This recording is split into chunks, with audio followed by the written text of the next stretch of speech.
So, let's get this party started. More reasons to bash women? I'm not going to complain about that. Discourse on Misogyny by Yukio Mishima, 1954. Translated by Masaki at masakijinzaburo.substack.com. Narrated by an artificial intelligence based on the voice of Orson Welles. Produced by Parker Banks. Misogynist or woman hater is a fairly meaningful and honorable title. I generally think that people like Strindberg are the leading misogynists. Such people repeatedly meet a terrible fate with women but are unable to fully abandon their fixation with them. So when they once again approach them, they once again meet a terrible fate. And as their hatred combined with their love increase 100-fold, they extend their haslibi for individual women to women in general. The misogynist comes to transcend an intuitive standpoint to adopt a purely philosophical one, and his worldview is thoroughly tinted with the hue of misogyny. Such people are truly worthy of the title of misogynist. It would be presumptuous of me to call myself by such a title, which is why I have never called myself such. However, the kindly public has recognized me as such, so I have been forced to write such a manuscript. Oh At my which god. point, yet another kind friend rushed to advise me that I must not write such a manuscript. He says that my novels will not sell. Even I know that the majority of novel readers are ladies. As Al Okay, I disagree. This would be absolute fucking fire. Holy shit, a minute and 20 seconds in, and it's just absolute fucking gym rolled here. I feel bad for men. Women are so evil. Women are just like naturally evil, and yet they're attracted to women and have to reproduce with them. Albert Thibaudet says, the novel was born of the woman's sitting room. The novel is like man born in the woman's room and is the genre that will one day become king. But in the present, when the genre of the novel has more than halfway collapsed, there is surely yet room to doubt whether the novel is for women.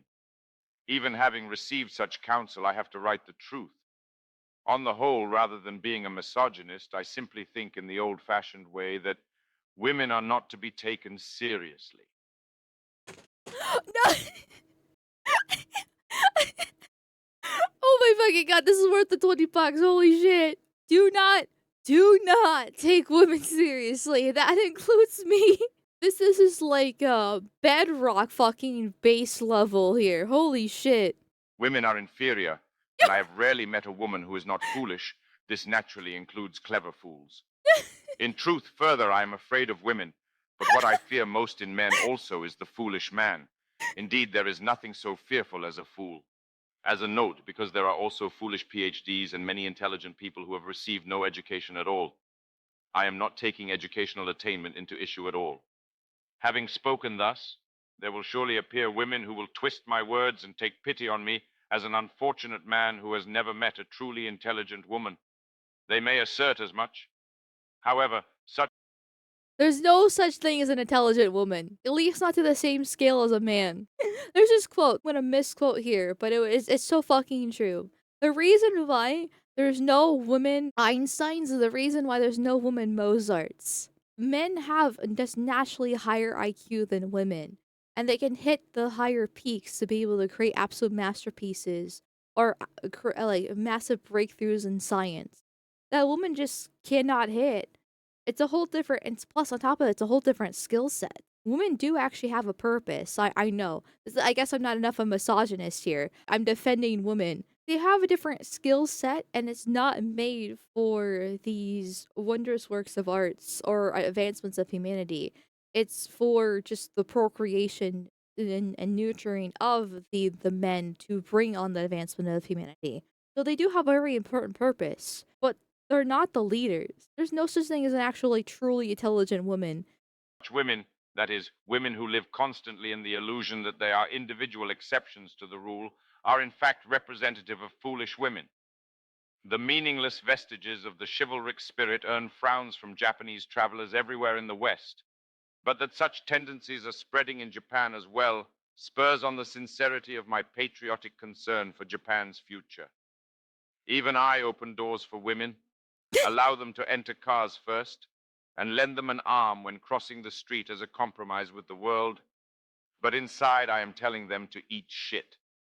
In general, even going by average life expectancy, women necessarily live longer than men, and it is strange that short lived human beings must take care of long lived human beings. Montherlant mocked and insulted women, and this I mean, it's technically because men go to war and so they die a lot more versus women stay at home and can stay fat and comfortable. Men are more risk takers, and they're like, once again, going back to being the leaders. Even if they're not like a CEO, they're still leader of the household, so they actually take on a lot of burden, responsibility, and stress. And stress does eventually kill you. Overall, all those different factors do lead into a slightly shorter lifespan. young nobleman was surely full of indignation at the chivalric spirit. However, since he did not attempt a revolt against the Christian spirit, which formed the womb of the chivalric spirit, his novels are exceedingly tepid and they are comical for a Japanese to read. My misogyny surely has deep roots in anti-Christianity. Thus, I view Christianity as the most harmful thing that modern Japan has adopted from Western civilization. Women have Oh, that's gonna be some spice for chat. I can see his point. Don't flame me, chat. Christianity is essential to Western civilization. It has led a lot of scientific advancements as well as philosophical advancements through a mix of breeding between philosophy and religion. We have definitely brought a more egalitarian outlook, so much so that the religion itself has been perverted where you must love thy neighbor even though he's a third world 46 average IQ Liberian. A lot of it can be pinned back to Christianity just because it's a Western religion, and it does go hand in hand with our philosophy. I'm not saying I fully agree with that standpoint. If Mishima and modern pagan/atheists could understand what a good Christian must be always aware, they would have converted. See, that's the thing, right? Because Christianity, if you go actually back to Christianity's roots, or you don't even have to go that far, Christianity is actually a pretty strong faith. The evolution of the Western world and liberalism, egalitarianism, has also brought in the evolution of Christianity as well. But it's not something I see people actually talk about. A lot of people like can go back and blame Vatican II for the modernization of it. They say, "Oh, commies infiltrated the church," different things like that. Once again, Catholic background here, so I'm coming from that perspective, which I would agree. I would agree.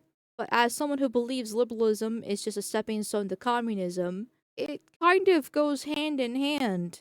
And I don't really know how to. I would have to actually sit down, ponder, and read like 25 different books before I could actually properly articulate. And even then, it probably wouldn't be to the same extent this topic actually deserves. Articulate and actually formulate a proper argument for this. Just 25 random books? No. You already read Milking Farm. Fuck you! 25 Milking Farm novels. No! It was much easier to be religious back in the day because you didn't have the means to explain why things happen. The sun rose because the sun god made the sun rise. You didn't realize that the earth turns and we're part of the solar system. The condensation in the atmosphere and the formation of clouds and different things like that. It's not because the rain god, or if you want to be a Christian, one specific god made it happen. Now, with the modernization of faith, it'd be like, okay, well, God's the one who made that science happen in the first place, so it still is God.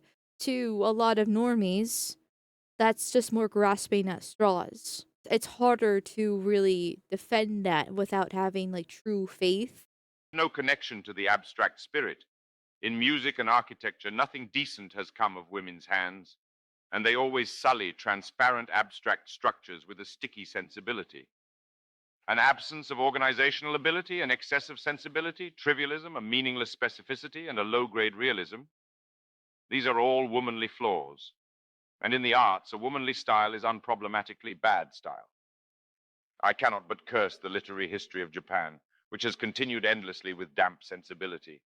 Although abstraction is in one aspect the ability to know moderation and restraint, because women lack these things, even masculine women like George Sand write and are proud of unreadable, tedious works without beginning or end. I love Nogaku most among Japanese arts, but its principle of restraint is entirely due to the invention of men. Hearing recently that there are schools that allow women to enter the stage of Nogaku, I am astounded by their lack of principle. My hatred of romanticism comes entirely from my hatred of women. Tearful works, sob stories, heartbreak suicides, the pushing of solitude, such things all flatter women and are the degradation of art. In fact, the degradation of art stems entirely from the advancement of women in society. When women complain about something, male artists with no backbone have always compromised and submitted to them. That feminist France delayed granting women the franchise for so long is because France knew what art is. I wish we would tie women MDs and such like together with rope and throw them into Tokyo Bay. Base with disavow. I wonder what his opinion is on the theory that the men are the romantic sex, which is a theory that I subscribe to. I do think men are the romantic sex. Like all the love songs, all the poetry, all the novels, because women didn't actually like write anything for the longest time. All the stories in general, like not just the written ones, but also the oral throughout time. The amount of things that have occurred just on behalf of women, right? Like Helena Troy, right? The amount of wars that have started over women. Like, men are the romantic sex, but it's also their Achilles heel. Women have too much power, man. As for women who show their faces in public, like ancient Greece, sophisticated prostitutes are alone enough. The corruption of morals has also occurred from the side of women. A morality that reduces men's ability for work and binds men to a sexual existence was proposed from the side of women, and countries like America have sustained frightful harm thanks to women. Evil humanisms are always womanly. That morality particular to men, the morality of Rome, was distorted by Christianity into a universal human morality. The corruption of morality began at that time. The neutralization of morality began. Such things as monogamy are mythical sophistries that ignore the distinction of sex of morality. Women fixate on that. They fixate from a human perspective. Interesting here. So, I mean, not like this is already spicy enough with a Christian debate right there, but monogamy ignoring sex, because there's technically is an argument there. One man can impregnate multiple women versus a woman can only be impregnated by one man. Biologically, there is an incentive for polygamy for a man to just impregnate as many women. Ideally, the man's also supposed to protect and provide for those women because if he just up and abandons them, the woman dies and therefore also the child dies, and that's where it comes into like there's different religions have different structures. Like even in Islam, where you can have multiple wives, there's still kind of a limitation on how many you can have, and you have to be able to show proof that you can provide for your previous wives as well, because you can't just like leave them high and dry like that. Cultural and institutional impacts to kind of control that to a certain degree, because I mean, one, it's suicidal because you're destroying your legacy by just leaving them high and dry, and two, it's a bit cruel to say the least. But biologically, there is only the incentive for polygamy. However, it also leads to more warring states because when all the women are being taken by one man or a select few groups of men, it leaves the rest of the men to not be able to procreate, which then causes problems there. They have to actually fight for those women to get control, which then creates a more violent people, and that's not exactly a stable society at that point. Or monogamy, where one man gets one woman, they can have multiple kids, is that way, especially if they have them young enough, which doesn't happen in the modern world, but that's what's supposed to occur, right? Get them when they're 19, okay? Then every man can procreate, and you don't have that, and you can there's more stability there. You can have more wholesome family units and work together because you're not at each other's throat constantly for resources for your for women and then for actually providing for those multiple women. Actually, a huge part why Western society has been able to flourish because we were one of the few areas of the world that actually practices monogamy.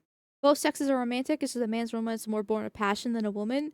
All women's fantasies are being dominated and controlled, which is not that surprising, seeing that, way back in the day when the warring nations had to fight, the best way is just to take the woman and make them their own. It weakens the other tribe because they're not able to procreate with their own woman once again. And so therefore women just naturally develop this little fetish to just be taken and dominated because they are the weaker sex. It's a fetish. They just want to be desired and dominated. That's it.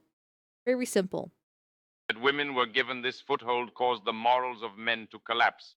Men lost the integrity of the Romans and learned to lie. Men learned that lying from women.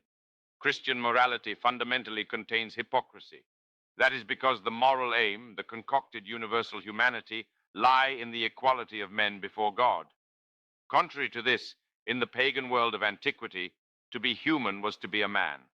Men had moral responsibilities following the enhancement of manly virtue. This is because it is the function of men to comprehend the structure of the world, lend a hand to its construction, and will its domination. As a result of men having been caused to lose this pride, men have permitted themselves to abandon their position as specialists in morality. Women have been allowed to complain about and interfere in morality. And finally, I think that this has invited the moral collapse of today. Speaking from one side, men have escaped moral responsibility thanks to the advancement of women. The day that Okay, apparently there's a little bit of debate in chat over like what is. You're missing the point, okay? There's a difference between fantasy and reality. Because it's a fantasy. Just like how men want a woman to be nice to them and actually care about them. That's also a fantasy. But it's not actual that they desire.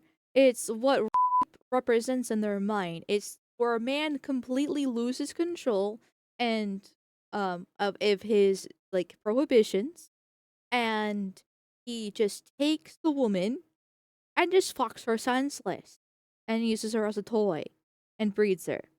It's what it means, but it's the consensual non-consent part when it comes to the fantasy. Because there's a woman like and what she desires is a man that's attractive as well to take her. women themselves notice that just as there is only slight difference between sadism and masochism, so is there only slight difference. Gallantry toward women and misogyny is surely still distant. Women are fools, so they will likely not notice. I do not feel like fooling women, so I speak directly in the knowledge that I will thus be hated. But so long as women do not take notice of that truth, the victory of men who are devoted to deceit will surely continue for some time. To take pride in the use of deceit is shameful as a man, and these methods are naturally a misuse of the methods of women, but for all that, they are the most effective of methods. The Vicomte de Valmont of Dangerous Liaisons is a master of gallantry and well versed in the nature of gallantry, that is, its purposiveness. Politeness for the sake of politeness is unrelated. Valmont would arrange every word of woman worship with the greatest sincerity, fully mobilize the flatteries that enchant the hearts of women, and then, once a woman had entrusted herself to him, discard her like a pair of worn-out shoes without looking back. Ladies may hold that compared to these, those like feminists who take feminism without purposiveness for the sake of feminism as a front are spiritually impotent. Women who think that such men are the allies of women are even more incurable fools than those who think Vicomte de Valmont an ally of women.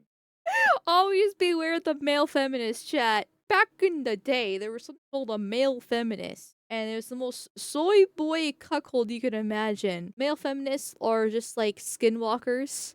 They pretend to believe in the current thing, and to be on woman's side. Oh, the pink tax, the glass ceiling, patriarchy, so evil. Oh my god, I know, sister. Guess what? And they're very weak, and so women are actually not attracted to them because they want a masculine man to tell them no, which is what a misogynist is. Hence why there was that whole thing back in the day where like, I want a liberal man in a MAGA body. But like male feminists are like actual full like evil devils. Always stay away from them. They're only in it to for the sex, because they can't actually get a woman themselves. So then they get a little bit frustrated. Then oop, oh, you get a little bit, you got touched the wrong way, didn't you? The greatest contempt for women is contained within the nature of male desire. Women who find fault with the contempt and so on of misogyny are innocent to that. This is something that anyone who is a man will have memory of, but the fact that, despite in their childhood years being troubled by the maliciousness, dishonesty, and selfishness of women, and knowing that there is no animal as unpleasant as woman, their eyes are completely blinded by lust from time of their sexual awakening, when they later marry and once again discover the maliciousness, dishonesty, and selfishness of women. They mistake it for a great discovery that they have made for the first time in their lives, because they have completely forgotten their previous memories seems to me to be pointless trouble. Animals mostly deal with this more effectively. I wish human beings as well had a more proper mating period. I believe that generally women are low class and men are high class, because I think that men created culture by focusing the energies left over from the reproductive function. Ants marry in the air, and after mating the male, who has fulfilled his role immediately falls. If the essential role of the male were in reproduction, then it would have been better for men, imitating the ants, to die immediately after the first copulation. Omni animal post coitum trist, all animals are sad after copulation. This surely is the remaining of the feeling of powerlessness and the traces of the premonition of death. But generally it is the norm that this sadness is little in women and intense in men, and human culture was born of the excess of these emotions, of this sadness, of this feeling of powerlessness and premonition of death. Consequently, Okay, I might be a little bit too pea-brained to understand this, but in the human, sex feels good, and then in the end, you're just tired. Like men are just tired. It's not sadness, although I guess you could see. I guess he is in a weakened state. He's easy prey. It kind of is like death then, in its own way. He's tired, he's weak, easy target overall. So he might not be dead. I wouldn't call it sadness though. Usually it's actually a good feeling, but regardless, it is weakness. Like, what do you mean sadness? It feels good. It's a nice relief. Lots of guys are like happier afterwards. Now I get what he's saying. Afterwards, a lot of time it's kind of an empty feeling. Sometimes tinged with regret. Hmm. I don't know. I'm not a man, so I don't know how it feels after I impregnate a woman. There are many men that have one night stands with a hand beast and immediately regret it. I mean, yes, but then again, men usually don't have one night stands anymore. Maybe back like 20 years ago, but I don't like that kind of culture. I think we should get rid of it. I think we should get rid of birth control. And women should be less sluts, and men should not be making sluts either. not just the arts, but culture itself is naturally a luxury, because therein lies the basis of the consciousness of the artist as superfluous. To worry that one is superfluous is as good as worrying that one is a human being. Men are left alone. In the wake of pleasure, without the premonition of pregnancy, and without the hope of raising children, they are left alone. This solitude was the womb of productive culture. Consequently, women are incapable of tasting the original experience of art and culture more broadly. In tandem with the progress of culture, those who bore innately this consciousness of solitude are born as artists and become specialists in art. When I meet women aspiring artists, particularly actresses and singers, I cannot but rack my brain over why they do not notice that in women, genius is theoretically impossible. In all aspects, women do not know woman. They end up having to be taught everything about themselves by men. Yes. There are many men who have a taste for teaching, so they get along somehow. But like someone who Oh my, okay. I might be going past this point here for a second, but the epidemic of female teachers needs to be addressed. We need to stop having female teachers. There's just like between I know it's because of women being in the workforce, and then they naturally drift to more nurturing roles like nursing and teaching because you're interacting with kids, you're helping people out, that kind of deal, without having the physical labor to go about it. But it still needs to stop because women are not good teachers when it comes to structure and handling multiple different kids. They're meant to be handling their own kids at home. Being a homemaker and being the point of authority with your own kids and homeschooling them is the correct way because your kids are supposed to respect you and you respect them and love them because they're their own kids. Other kids don't really listen well, and women don't can't handle stress as well either. And so having them be in a building for 8 hours a day, handling a bunch of different wily for kids with all different backgrounds and demographics, leads to all sorts of different problems, and they're not actually fit for that role. They're fit to take care of their own kids, which goes back to the whole aspect of daycare in general is insane because you, the woman, are giving up your kid to be raised by another woman so you can go work a job, but that the whole reason why the woman's at daycare is because that's her job.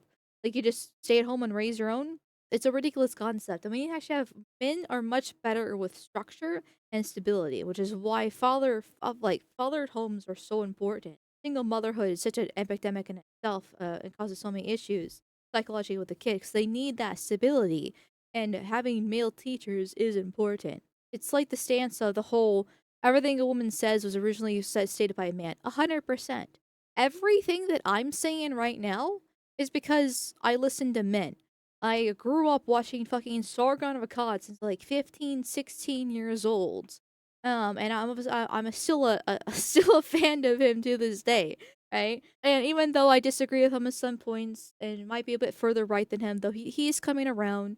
Everything that I know is because of men, because men are once again are the intellectuals.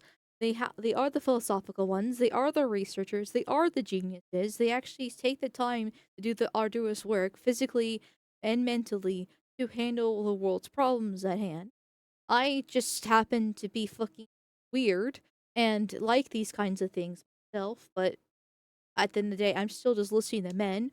I'm not doing the research myself. I'm listening to a man right now explain how women are awful and what a real misogynist is, for fuck's sakes. Like, it's just how it is.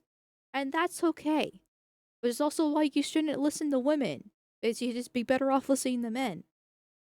Includes me too. Go listen to men instead of me. I only offer you our titties, and they're pixelated anyways. I found entertainment right here at your service. What women do you think are worth listening to in your opinion? Any recommendations? None of them. Don't listen to women. Has forgotten that they just put on their glasses and is searching frantically for them. Women are always forgetting that they are wearing the glasses of woman, at times deliberately. There is no sight so impatient, and there is no spectacle so uninteresting, unamusing, and enraging. I refuse to associate with people who lack such insight. Try associating with them carelessly. It is obvious that they will fly into a rage and ask where you hid their glasses. But when women have clearly understood their nature, they will likely be something very different from woman.